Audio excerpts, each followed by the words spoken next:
Je m'appelle Nathalie Mémetot, je suis conservatrice restauratrice de sculptures, d'objets ethnographiques et archéologiques. Je travaille à la fois pour les musées et les monuments historiques depuis 25 ans. Les principales altérations de l'objet, c'est un problème lié à sa conservation en extérieur.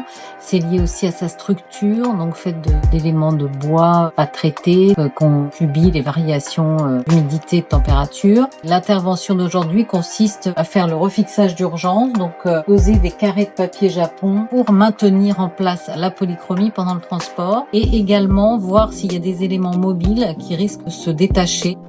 On voit quand on appuie, c'est légèrement mobile. Donc soit on les refixe, soit on les dépose et on les conserve pour les remettre en place plus tard.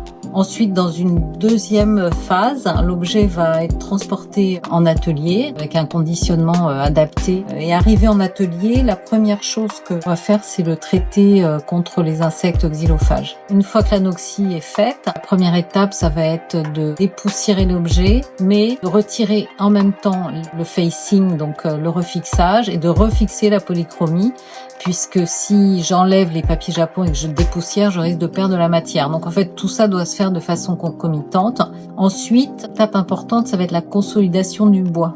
Par voie liquide, en fait, on va injecter une résine pour le durcir, en fait, en quelque sorte.